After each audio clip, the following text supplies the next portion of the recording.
Before you make a transfer, you're going to want to watch this video. I've got defenders, midfielders, and attackers that you need to consider bringing in. I'm also going to tell you why you should be transferring them in as well. Now, if this sounds good to you, do me a favor, drop that like, subscribe, and hype the video.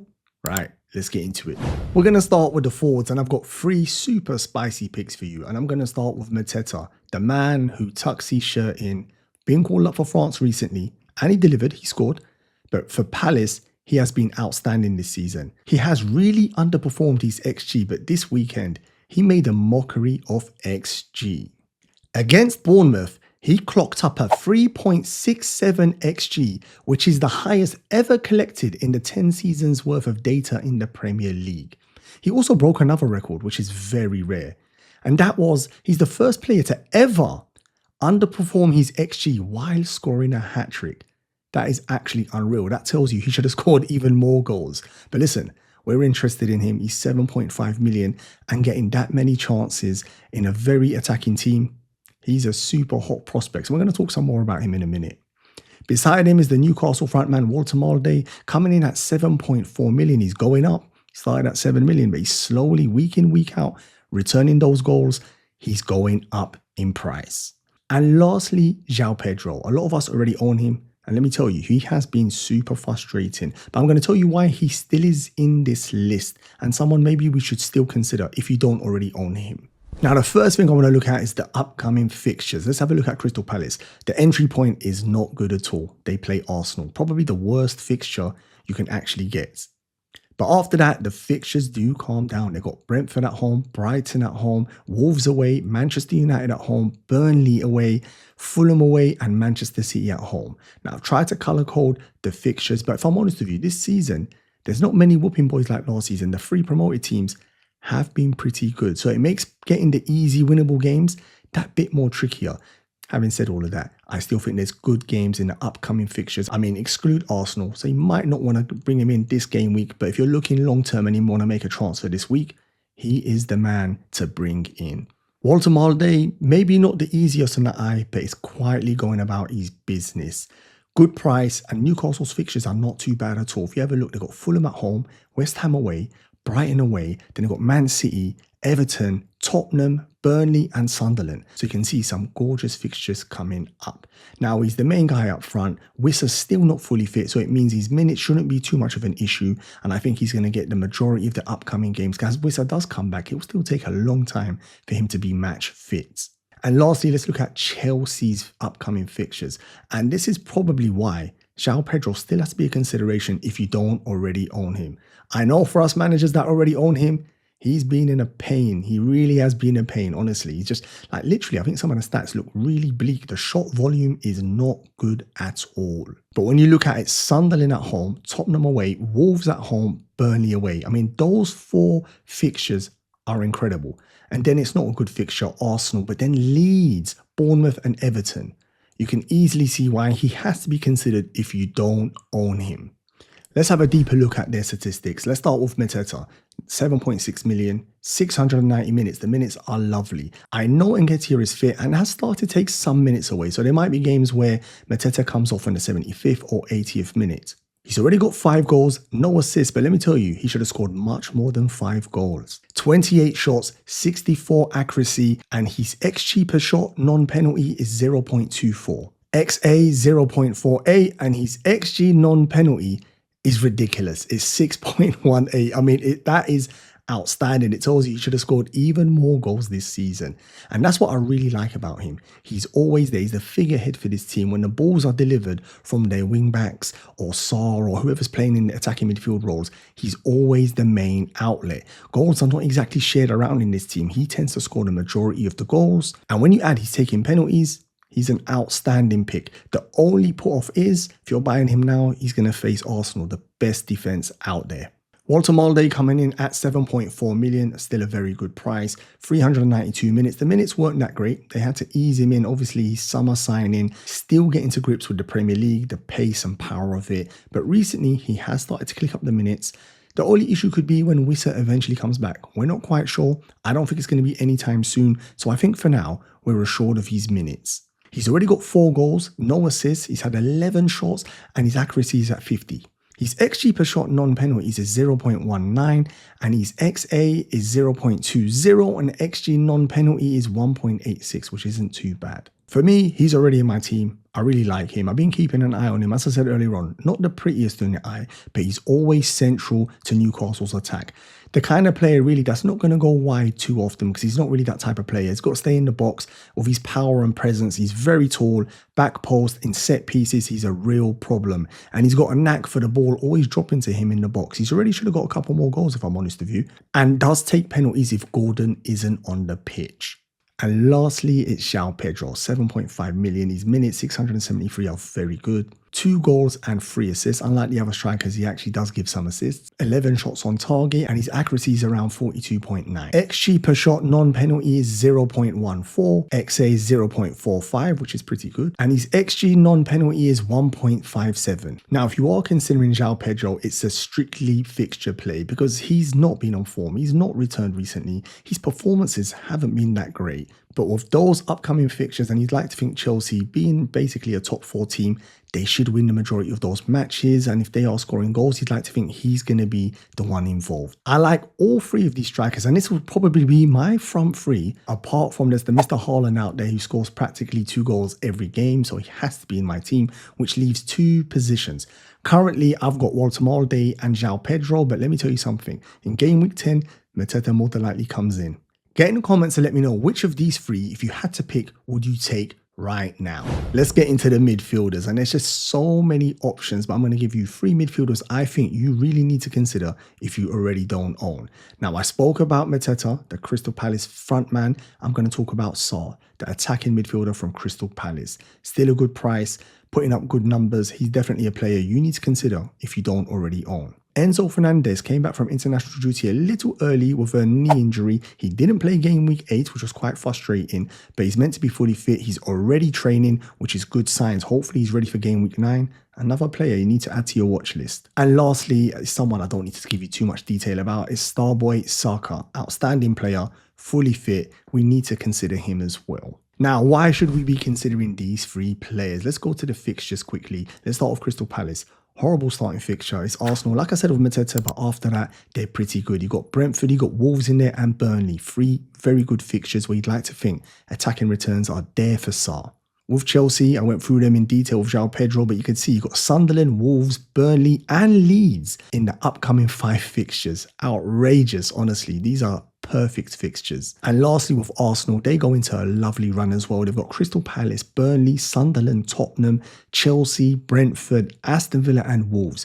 And when you're playing the football Arsenal is playing, if you just see how they took Atletico Madrid apart, they're really, really on it at the moment, defensively and in attack and in midfield. Why wouldn't you want Saka? But let's delve a little deeper and have a look at some of their numbers. Let's start with Sarr, 6.5 million, 521 minutes. The minutes are very good. They would have been even higher, but he had a little hamstring injury, but that's gone now. Clicking up the minutes. 3 goals and 1 assist, and he's had 8 shots. These are good numbers for a midfielder. Accuracy is at 57.1. XG per non-penalty is 0.40. XA is 0.29. And XG per non-penalty is 3.21. That is very high XG. Enzo, 6.7 is already going up. I think a lot of the managers have seen the potential and they've gone in there. Minutes 618 is pretty good. Unfortunately, he missed game week 8, like I said, but he should be back for game week 9. 3 goals, 2 assists, and one of those was a penalty. So that's something to bear in mind. We're not 100% sure if he's the dedicated penalty taker or is it Pedro. We'll have to see when the next penalty turns up. 11 shots, accuracy is at 50, and his XG per shot, non-penalty is 0.30. XA is 0.51, and his XG per non-penalty is 2.96. Again, these are very good statistics here. And lastly, it's Saka. His statistics might not look great. He's just come back from injury and slowly starting to ramp up the minutes, which tells you now with these upcoming fixtures, these numbers are going to really go up. But he's 10 million minutes, 436. He's already had 2 goals, no assists, and the shots is 11. It's not too bad, as I said to you. The rest of the statistics are not ideal. I mean, his XA is pretty good, 2.0. That's pretty impressive considering he has been out. But his XG per non-penalty compared to the other 2 is not that great. It's at 0.5. but I can see that increasing big time, especially when you look at the upcoming fixtures. Now, I'm not recommending players just for the sake of recommending players. I will tell you, I've wildcarded last week and I bought all 3 of these players in. That's how confident I am in these players, in these upcoming fixtures and their underlying numbers. These are players I'm confident in recommending. And if you don't own any of these, you need to start thinking about which ones you're going to be bringing into your team. Now, in the comments, order these 3 midfielders from the favourite to the least favourite. And lastly, let's talk defenders. And here, I've got the brick wall itself. Arsenal defenders and 1 Crystal Palace defenders. I'm going to start with Gabriel, who actually scored against Atletico Madrid in the Champions League. Surprise, surprise, in a set piece. This guy is actually unreal. We're going to talk about him a bit more detail very soon. Timber, elite player, looks fully fit, playing the minutes. Why would you not be considering him, especially with the upcoming fixtures for Arsenal? And Munoz. And let me be honest with you, I could have easily put Calafiori and Saliba and just packed up the whole video of Arsenal defenders, but I tried to find an alternative. And Munoz is 100% a good alternative.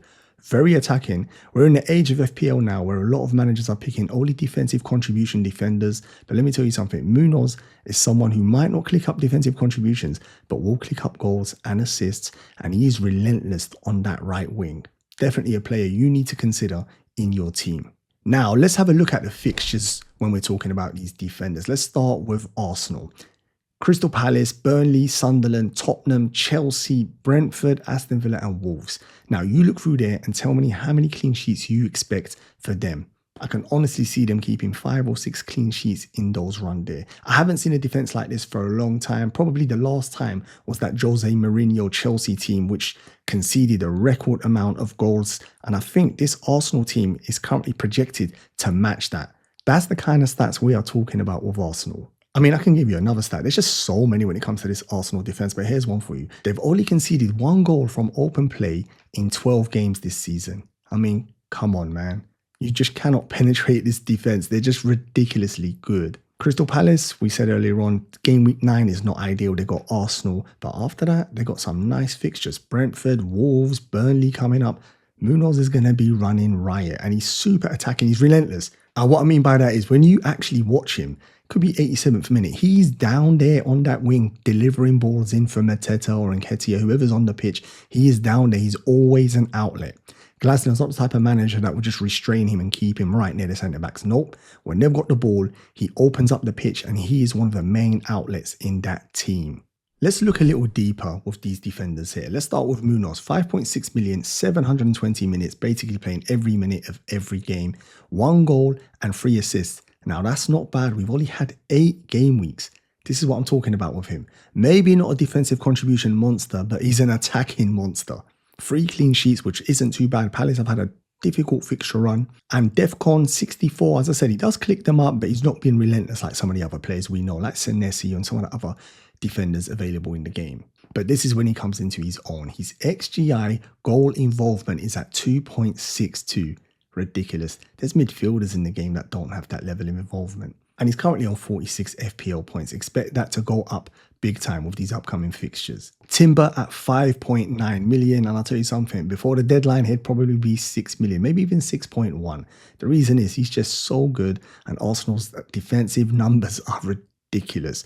612 minutes. So his minutes have been very good. Of course, with him, there's a slight danger, you could argue, if Ben White is fit and Arteta fancies giving Timber a little rest. I mean, he did play against Atletico Madrid, so you never know. But for me, he's clear of Ben White when it comes to ability. So if he does miss a game once in a while, I don't think it's too painful. He will be involved the week after and will play 3 or 4 games in a row. 2 goals, 1 assist and 4 clean sheets. Defensive contributions, 49, you can tell he's not really a defensive contribution player at all. But his XGI goal involvement is 2.54. Crazy numbers for a right back. And currently on 54 points.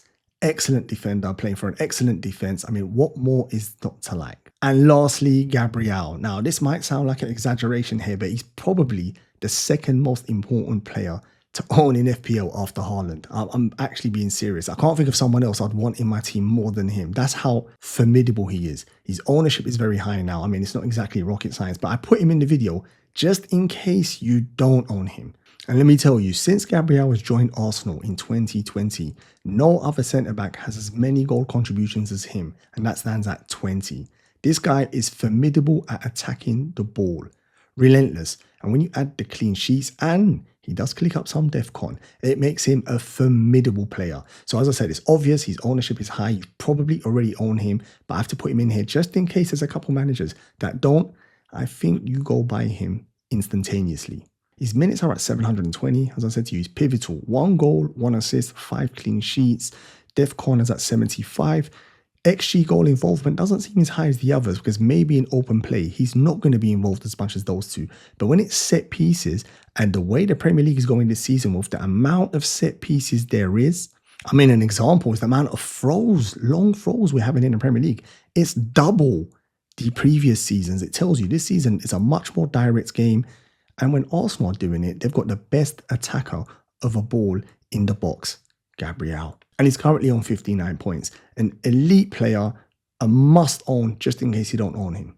On my wildcard, I've already doubled up on the Arsenal defense. I've fully committed. And there's one more spot and I'm hoping I can bring Munoz in very soon. What do you think of my defender recommendations? Get in the comments and let me know if there's anyone I'm missing. I hope you enjoyed the video, but more importantly, I hope you found the video useful. Get in the comments and let me know which one of these players is coming into your team in game week 9. Now, before you jump off to your next video, do me a favor, like, subscribe, and hype the video. I'd really appreciate that. It means a lot to me. But also, get the notifications on so you can catch me on my deadline stream where we play the league predictions game, which I'll tell you something, is super competitive. There's a prize giveaway. It's free to play. Trust me. Get the notifications on and come and get yourself involved.